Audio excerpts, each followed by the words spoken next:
अस्सलाम वालेकुम everyone. So in this video we are going to do पेपिलोडेमा।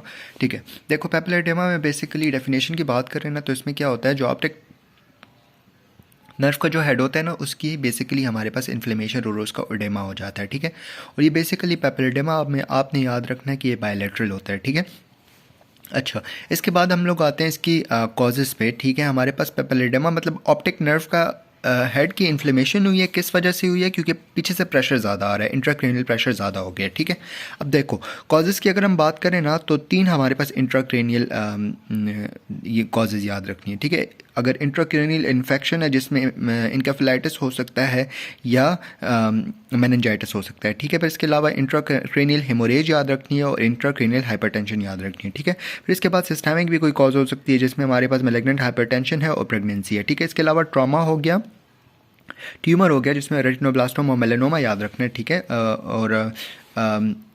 Sorry tumour याद रखना है, ब्रेन के ट्यूमर्स और स्पाइनल कॉर्ड के ट्यूमर्स याद रखने हैं। और इसके अलावा इम्पेयर्ड सीएसएफ सर्कुलेशन, अगर सीएसएफ की सर्कुलेशन प्रॉपर नहीं होगी ना तो अल्टीमेटली उसकी वजह से भी हमारे पास हो सकता है। ठीक है, अब पैथोजेनेसिस की बात करें ना, बेसिकली होता क्या है ना कि हमारे पास इंट्राक्रेनियल प्रेशर जब ज़्यादा हो जाता है ना तो पीछे की तरफ जोर पड़ेगा आंख पे। जब जोर पड़ेगा तो ऑप्टिक नर्व जो है वो कंप्रेस हो जाएगी।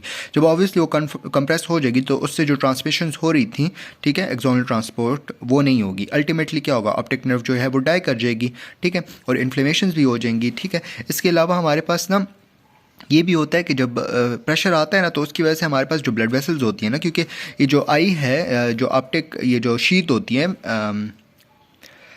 मेनिंजीज की, उसमें हमारे पास आर्टरी, सेंट्रल रेटिनल आर्टरी और वेन भी जारी होती है, तो ऑब्वियसली वो भी कंप्रेस हो जाएंगे। अल्टीमेटली वो भी हमारे पास रेटिनल ये ऑप्टिक नर्व की जो हेड है उसकी इन्फ्लेमेशन कॉज कर सकती हैं। ठीक है, अब अगर आप साइन एंड सिम्टम्स पे बात करो ना, देखो पेपिलोडेमा एक वाहिद डिजीज़ है जिसमें आपको सिनारियों में दो चीज़ें, देखो सबसे पहले हेडेक, नोजिया, हेडेक होगा, नोजिया होगा, डिटोरिएशन ऑफ विजन होगी, थोड़ा बहुत वॉमिटिंग हो गया, ये तो याद रखना है, वॉमिटिंग शॉमिटिंग याद रखना है, इसमें होता है। इसके अलावा पेपिलोडेमा में आपने ब्लैकआउट याद रखना है। ठीक है, ब्लैकआउट हो गया, ग्रे आउट याद रखना है और डिप्लोपिया याद रखना है। और ये भी है कि बायलैटरल है। ठीक है, बायलैटरल है, ब्लैकआउट है, ग्रे आउट है, डिप्लोपिया है, नोजिया, वॉमिटिंग और ठीक है, ऑडिटोरिएशन ऑफ विजन। ठीक है, अच्छा अब इसकी साइंस पे आते हैं।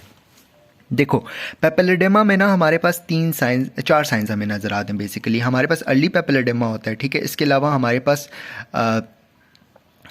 फुली डिवेलप पेपिलोडेमा होता है। ठीक है, फिर क्रोनिक पेपिलोडेमा होता है और फिर हमारे पास एट्रोफिक पेपिलोडेमा होता है। दोबारा बताता हूँ, देखो हमारे पास सबसे पहले हमारे पास अर्ली पेपिलोडेमा होता है। ठीक है, फिर फुली डेवलप होता है, फिर क्रोनिक होता है और फिर एट्रोफिक पेपिलोडेमा होता है। इसकी अगर आप डीडी की बात करो ना तो एक पेपिलाइटिस के साथ इसको आप कंफ्यूज कर सकते हो और एक सूडो पेपिलोडेमा के साथ कंफ्यूज कर सकते हो। ठीक है, now we come to the assessment. ना असेसमेंट में सबसे पहले आप एग्जामिनेशंस करते हो। ठीक है, सबसे पहले आपकी क्या होगी कि आपने जो वो होता है एग्जामिनेशन में आपने चार चीज़ें याद रखनी है। ठीक है, न्यूरोलॉजिकल एग्जामिनेशंस हैं, फेरेंजियल एग्जामिनेशंस हैं, ब्लड की एग्जामिनेशंस हैं एंड इसके अलावा आप फंडस की एग्जामिनेशंस करते हो। ठीक है, फिर लैब इन्वेस्टिगेशंस हैं। लैब तो आसान, लैब में ये आपने करने हैं blood CP, SR, blood count. इसके अलावा लैब में एक जो चीज़ आपने याद रखनी है ना वो है लंबर पंक्चर करते हो आप। ठीक है, दोबारा मैं बता दूंगा इन्वेस्टिगेशन, लेकिन फ़िलहाल के लिए चलते हैं। इसके अलावा इमेजिंग है जिसमें एमआरआई होता है, सीटी स्कैन होता है, इसके अलावा जो है वो एक्सरे होता है, इसके अलावा एफएफए होता है, एमआरवी होता है और पेरीमेट्री होता है। दोबारा बता देता हूँ, एमआरआई होता है, सीटी स्कैन होता है, एमआरवी होता है, एफएफए होता है और पेरीमेट्री होती है। ठीक है, फिर इसके बाद हम आते हैं इसकी ट्रीटमेंट पे।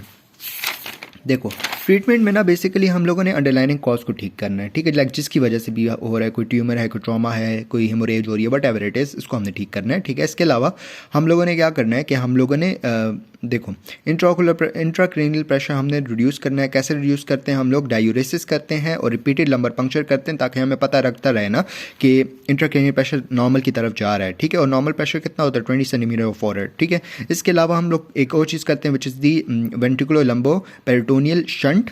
ठीक है, और एक हम चीज़ करते हैं which is the optic nerve sheet decompression. ठीक है, दोबारा मैं आपको पूरी मैनेजमेंट बता देता हूँ। सबसे पहले आपने क्या करना है, हिस्ट्री वगैरह ले लेनी है, फिर एग्जामिनेशंस करनी है। एग्जामिनेशन में फेरेंजियल एग्जामिनेशन होंगी, इसके अलावा न्यूरोलॉजिकल एग्जामिनेशन होंगी, फंडस की एग्जामिनेशन करोगे और जो है हम लोग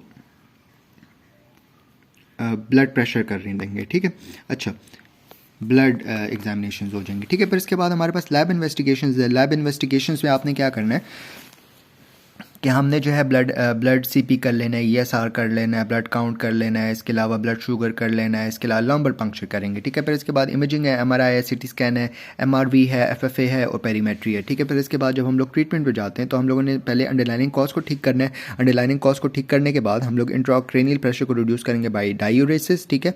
और हमने लंबर पंक्चर कंटिन्यूसली करते रहना है, ठीक है, ताकि हमें पता लगता रहे कि ठीक हो रहा है कि नहीं। इसके अलावा वेंट्रिकुलो लंबो पेरिटोनियल शंट है और एक हमारे पास ऑप्टिक नर्व डिकम्प्रेशन है। That's it, thank you.